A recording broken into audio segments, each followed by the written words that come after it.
حدیث میں آتا ہے کہ لَتَتَّبِعُنَّ سُنَنَ الَّذِينَ مِن قَبْلِكُمْ، تم لوگ ان قوموں کے پیچھے چلو گے جو تم سے پہلے گزر چکی ہیں،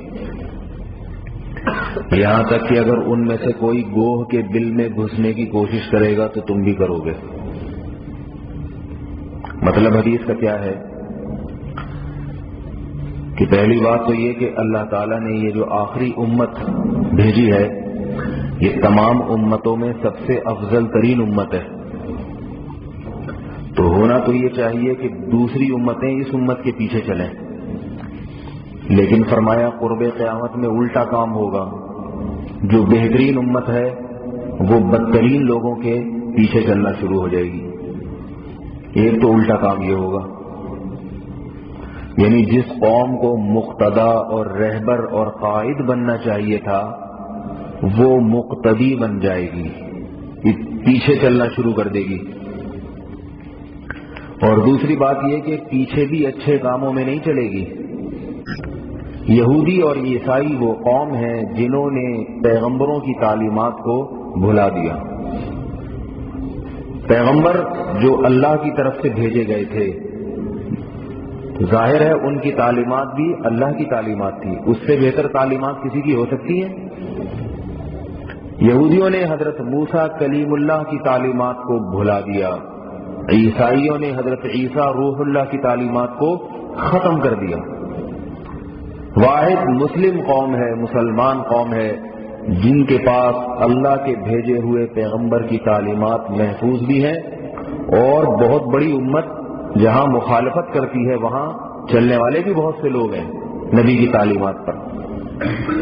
تو اس امت کو تو احساس کمتری کا شکار نہیں ہونا چاہیے تھا۔ یہ امت تو مقتدا اور رہبر تھی، اس کے پاس تو ایک نظام ہے، سسٹم ہے، اس کی رسومات، اس کے جو کردار ہے، اس کے جو اعمال ہیں وہ سارے ایسے اعمال ہیں جن کی ان کے پاس دلیل ہے۔ اوٹ پٹانگ اعمال نہیں کرتی یہ امت، انہوں نے سارے نظام کو تلپٹ کر دیا۔ حضرت موسیٰ علیہ الصلوۃ والسلام کی شریعت میں زنا کی اجازت تھی؟ بتاؤ بھائی، بتاؤ نا۔ حضرت عیسیٰ علیہ السلام کی شریعت میں زنا کی اجازت تھی؟ آج عیسائی زنا نہیں کرتے۔ یورپ امریکہ میں نائٹ کلب کھلے عام نہیں ہے، ان کی مذہبی رسومات دیکھ لیں آپ۔ 25 دسمبر کو جو کرسمس منایا جاتا ہے، کیا اس طرح سے منایا جاتا ہے جس طرح حضرت عیسیٰ علیہ السلام نے حکم دیا تھا؟ پہلی بات، کیا حضرت عیسیٰ علیہ السلام نے اس دن کو منانے کا حکم دیا؟ نمبر 2، اگر بالفرض دیا تو پھر کیا اس طریقے سے کوئی پیغمبر اس طرح سے منانے کی اجازت دے سکتے ہیں کسی چیز کو؟ پیغمبروں کی تعلیمات تو بہت پاکیزہ۔ پیغمبر کسی چیز کو ایسے منانے کا حکم دیتے ہیں جیسے مسلمانوں کے لیے عید الفطر اور بقرہ عید ہے۔ عید الفطر میں پاکیزگی کا درس ہے یا نہیں ہے؟ نہا دھو کے صبح کے وقت آتے ہیں، راتوں کو نہیں جاگتے عید الفطر میں۔ راتوں کے تہوار انسان کو شراب و کباب کی طرف لے کر جاتے ہیں۔ انسان کی فطرت رات کو گناہ کی طرف زیادہ مائل ہوتی ہے، دن میں اتنی مائل نہیں ہوتی۔ اسی لیے دوسری قوموں کے تہوار کس وقت ہوتے ہیں؟ نائٹ میں، رات میں۔ یہ ایک ایسا ٹائم ہوتا ہے رات کا جس میں اگر آپ باہر نکلیں تو آپ کی طبیعت گناہوں کی طرف مائل ہوگی، جبکہ مسلمان کے تہوار اسلام نے جو دیے ہیں وہ کب شروع ہوتے ہیں؟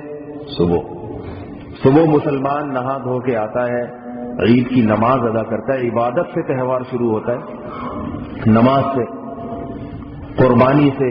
بقرعید کی قربانی میں ابراہیم علیہ السلام کی یاد کو تازہ کیا جاتا ہے۔ یہ ہمارا کمال نہیں ہے، یہ اس دین کا کمال ہے جو دین اللہ نے محمد صلی اللہ علیہ وسلم پر نازل کیا اور اسے قیامت تک کے لیے محفوظ کر دیا۔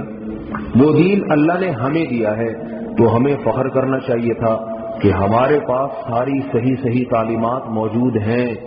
تو ہمیں تو ان قوموں کو دعوت دینا چاہیے کہ بھئی چھوڑ دو، وہ تعلیمات تمہاری غلط ہیں، وہ تمہاری بنائی ہوئی ہیں، وہ تعلیمات حیوانیت کا درس دیتی ہیں، انسان کو انسانیت سے دور کر دیتی ہیں۔ آؤ ہمارے راستے پر چلو، اسلام کے ہمارے سے مراد اسلام کے راستے پر چلو۔ ہمارا راستہ کیا ہے؟ ہم تو خود گنہگار لوگ ہیں، اسلام کے راستے پر چلو. تو جس کو ہادی بننا چاہیے تھا دوسری قوموں کے لیے، وہ خود انہی قوموں کے پیچھے چلنا شروع ہو گیا. وہ گوہ کے دل میں گھس کے حماقت کر رہے ہیں، تو یہ نہیں دیکھ رہا کہ یہ حماقت ہے یا نہیں، یہ دیکھ رہا ہے کرنے والا کون ہے. یہ کرنے والے یورپ اور امریکہ کے لوگ ہیں، تو یہ کام غلط نہیں ہو سکتا، بڑا اچھا کام ہے. تو بات یہ کہ مسلمان کو خود ہی نہیں پتا کہ اللہ نے مجھے کیا نعمت دی ہے، اس بیچارے کو پتہ ہی نہیں ہے، وہ دوسروں کے پیچھے بھاگتا چلا جا رہا ہے. تو وہ جو ہے نا دوسروں کی اندھی تقلید کر رہا ہے. تو یہ جو آج کا دن ہے 31 دسمبر، آج بھی وہی کچھ ہوگا. اس کے بارے میں چند باتیں بتاتا ہوں. دیکھو، کافر کی جو تعلیمات ہیں نا وہ فطرت کے خلاف ہوتی ہیں، اس کی لاجک نہیں ہوتی. وہ صرف سائنسی ترقی میں امام بن سکتے ہیں، باقی کسی چیز میں نہیں بن سکتے. سائنسی ترقی تو ایسی چیز ہے جس کے پاس اسباب و وسائل ہو وہ ترقی کرتا ہے. ہمارے پاس تو ہے ہی نہیں، سارے وسائل ان کے چھینے ہوئے اور ساری تعلیمات ادھر سے ہی، تو ہمیں تو غلام بن گئے نا ہم لوگ. تو ان کی جو رسومات ہیں نا وہ کوئی لاجک نہیں ہوتی ان کی. ان کو خوش ہونے کا بہانہ چاہیے زندگی گزارنے کے لیے. اسی بہانے میں انہوں نے ایک سالگرہ رکھی ہے کہ بچہ جب 10 سال کا ہو جائے تو کیک کاٹتے ہیں، بھائی 10 سال کا ہو گیا. گزری ہوئی غموں پہ نہ انسان کو غم ہوتا ہے. خوشی اور غم یا تو موجودہ حالت سے ہوتا ہے یا فیوچر کو دیکھ کے ہوتا ہے. تو اگر کوئی فرشتہ آپ کو آ کے کہے کہ آپ کی زندگی میں 1 سال بڑھا دیا گیا ہے تو خوشی کی بات ہے. آپ کیک بھی کاٹیں، لوگوں کو بلائیں بھی کہ ہمارا بچہ ماشاءاللہ 10 سال کا ہو گیا اور مزید 1 سال کی گارنٹی اس کو دے دی گئی ہے. تو یہ تو بات ہے. اس لیے ہمارے حضرت فرمایا کرتے تھے سال گرہ کے بجائے سال گرا منانا چاہیے. گرا یعنی گر گیا 1 سال. تو یہ جو ہیپی نیو ایئر منایا جا رہا ہے 31 دسمبر کو، اس کا فلسفہ یہ کہ کل ہم سن 2014 میں داخل ہو جائیں گے. یعنی آپ کی زندگی کا 1 اور سال آج 12 بجے گزر جائے گا، تو آپ موت سے اور قریب ہو جائیں گے. ایک آدمی کو پھانسی گھاٹ پہ لے کے جایا جا رہا ہوں. موت بھی تو ایک قسم کا پھانسی گھاٹ ہی ہے نا، ساری لذتوں کو ختم کرنے والی. موت جب ہو گئی تو نہ ڈرامہ، نہ فلم، نہ اداکار، نہ موبائل میں حسینوں کے نمبر، نہ حسینوں کے، نہ حکیموں کے، کوئی نمبر نہیں. نہ صبح کا ناشتہ، نہ دوپہر کا کھانا، نہ شام کی چائے، نہ آفس، نہ کاروبار، نہ بزنس. ساری لذتیں مرتے ہی ختم ہوتی ہیں کہ نہیں ہوتی؟ بتاؤ بھائی. تبھی موت سے ہر آدمی ڈرتا ہے، کیونکہ پتہ ہے قبر کے اندھیرے گڑھے میں لے جا کے لٹا دیتے ہیں. کوئی کچھ بھی نہیں، جیب تک نہیں ہوتی کفن میں، کچھ لے کے نہیں جاتا ساتھ. تبھی جب مردوں کو ہم دفن کرتے ہیں تو 2-4 دن تک عجیب سی کیفیات ہوتی ہیں کہ بھائی میں نے بھی ادھر ہی آنا ہے. تو اب بتاؤ، ہر دن ہر سیکنڈ ہمیں اس قبر کے قریب کر رہا ہے یا نہیں کر رہا؟ ہر دن. تو اگر میں اور آپ میں کوئی 60 سال کی عمر لے کر آیا ہے تو جب 12 رات کے بجیں گے تو یہ اعلان ہو جائے گا کہ اب کتنے رہ گئے. کوئی 40 سال کا ہے تو اعلان ہوگا 20 رہ گئے. تو افسوس ہونا چاہیے بھائی. دیکھو، ایگزامینیشن ہال میں کوئی بیٹھا ہو، اس کو 3 گھنٹے دیے جائیں، جیسے جیسے وقت گزرے گا اس کی پریشانی بڑھتی چلی جائے گی.